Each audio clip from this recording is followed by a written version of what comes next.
So, ధరణి పోయి భూభారతి చట్టం రావడం వల్ల జరిగే కీలక మార్పులేంటి? చాలామంది అనుకున్నారు 18 సెక్షన్లు పోయి 22 సెక్షన్లు అయినాయి.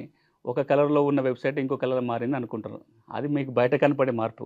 కానీ నిజంగా రైతుల జీవితాలలో సంపూర్ణ మార్పు, వాళ్ళ భూమి హక్కుల రక్షణకు ఇందులో నియమాలున్నాయి.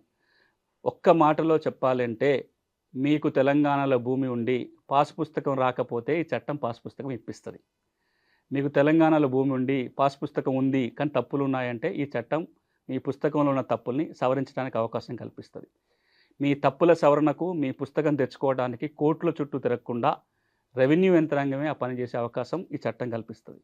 మీరే దరఖాస్తు పెట్టాల్సిన పని లేదు. ప్రభుత్వం రెవెన్యూ సదస్సుల పేరుతోటో, మరో కార్యక్రమం పేరుతోటో రెవెన్యూ అధికారులే గ్రామాలకు పోయి మళ్ళీ సమస్యల పరిష్కారం చేసే ఒక వెసులుబాటు ఈ చట్టం ఇస్తుంది. రెవెన్యూ అధికారులు గ్రామాలకు వెళ్ళటం మానేసి చాలా కాలమైంది.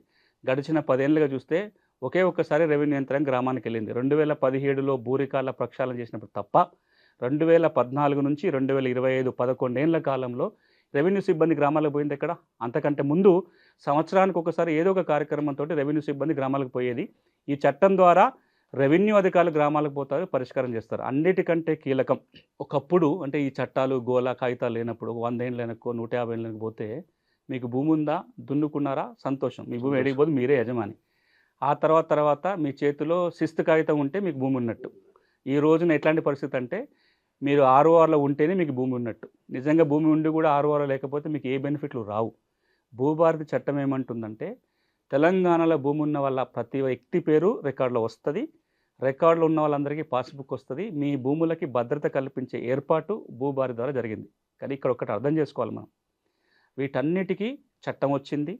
చట్టం అమలు చేయడం కోసం యంత్రాంగాన్ని సంసిద్ధత చేస్తుంది ప్రభుత్వం. చట్టాన్ని ప్రజలకు తెలియజెప్పే ప్రయత్నం కూడా చేస్తుంది. అది ఇంకా చాలా కీలకమైన అంశం. చట్టాన్ని ప్రజలకు చెప్పాలని కూడా చట్టంలో రాసిపెట్టాం. ఎందుకంటే చట్టం ప్రజలకు తెలియకపోతే వాడుకోకపోతే ఇబ్బంది అవుతుంది. ఇప్పుడు జరగాల్సిన ప్రక్రియ ఏంటంటే ఈ చట్టాన్ని రెవెన్యూ యంత్రాంగం పకడ్బందీగా అమలు చేయటం ఒక పక్కన, రైతులు దీన్ని వాడుకోవటం మొదలుపెట్టాలి. ఇప్పుడు నా పొలం దూరం నుంచి ఒక కాలువ పోతుంది, నీళ్ళ కాలువ పోతుంది.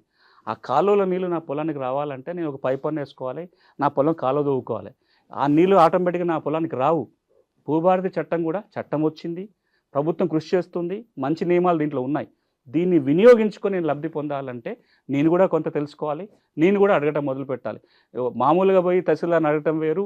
ఇప్పుడు మనం మాట్లాడిన అంశాలను కనుక చెప్పి పలానా సెక్షన్ ప్రకారం నాకు ఈ సమస్య తీర్చాలని అడిగితే కనుక ఫలితాలు వస్తాయి. సో నేను తెలంగాణ రైతాంగానికి విజ్ఞప్తి ఏంటంటే ఓ చట్టం వచ్చింది, ఓ మంచి చట్టం వచ్చింది, దీన్ని వినియోగించుకొని హక్కుల చిక్కుల నుంచి బయటపడే ప్రయత్నం చేయాలి.